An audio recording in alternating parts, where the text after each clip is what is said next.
It spans the globe like a superhighway. It is called Internet. Just what is this main artery of the information superhighway? What is Internet anyway? How does what do you write to it like mail? Every business, no matter how large, and no matter how small, will be on the internet in the year 2000. And it was my mistake.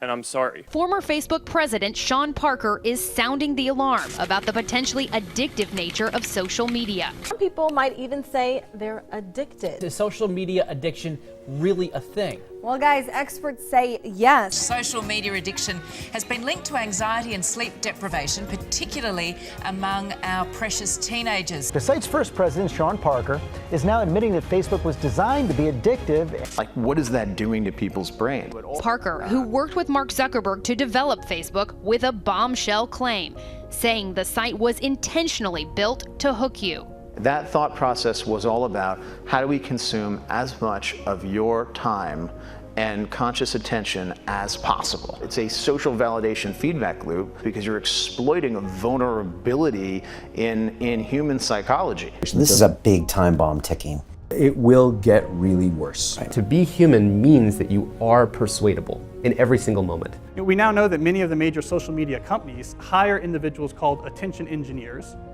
who borrow principles from Las Vegas casino gambling, among other places, to try to make these products as addictive as possible. The 38-year-old mogul admits he, along with other pioneers of social media, knew what they were doing. We understood this consciously, and we did it anyway. It literally changes your relationship with society, with each other.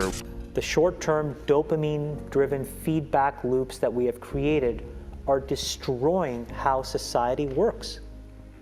No civil discourse, no cooperation, misinformation, mistruth. Bad actors can now manipulate large swaths of people to do anything you want.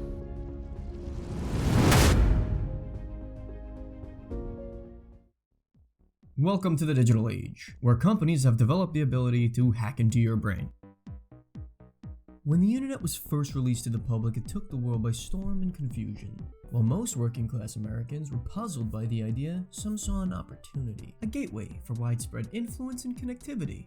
But before we dive any deeper, I think it's important that we all understand just how we've gone from technology like this to this. As time moved forward since the dawn of the information age, so did technology. More technology means more stuff for you to spend time and money on. More stuff leads to more customers. More customers leads to more competition in the marketplace. And more competition means companies must innovate, they must stand out, they must find new ways to capture customers. And how do these companies choose to do that? Well, by creating unique platforms with enhanced user experiences. This isn't new. Companies have been adapting and innovating to the market for decades. But as of the recent dawn of the digital and information age, tech companies had to take a new approach. Dopamine feedback loops, one of the most subtly addictive, psychologically dangerous tactics used in business today.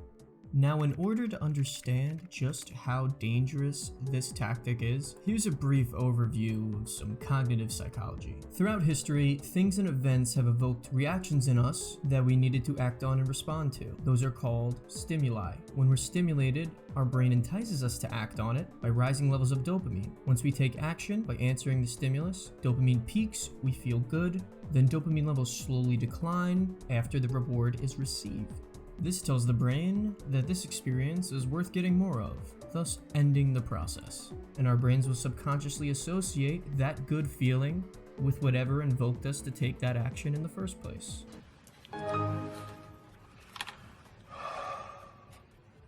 What are you doing? What? I don't know. My mouth tastes so bad all of a sudden. If implemented properly, this process can easily manipulate anyone. Studies on the dopaminergic reward system have concluded that addictive drugs like cocaine and nicotine affect the circuitry of rewarding and adapting behaviors. They all share the common property of increasing dopamine production. While on the other hand, a study done by Harvard on the role that dopamine plays in social interaction concluded that the positive recognition by our peers or messages from loved ones activate the same dopaminergic reward pathways in the brain that cocaine does. While the dopamine release may not be as intense or strong as drugs like cocaine, it's still lighting up the same parts of our brain, reinforcing the behavior, which is why it's addictive. While drug addictions typically have severe financial and physical consequences, social media's side effects are much more subtle and growing at a rapid pace. But a research study in 2017 from Statista made a prediction that roughly 3 billion people will be on social media by the year 2021. But as of January 2021, they released the accurate number of users, which surpassed their prediction by over 1 billion people, with a totaling number of 4.2 billion users on social media.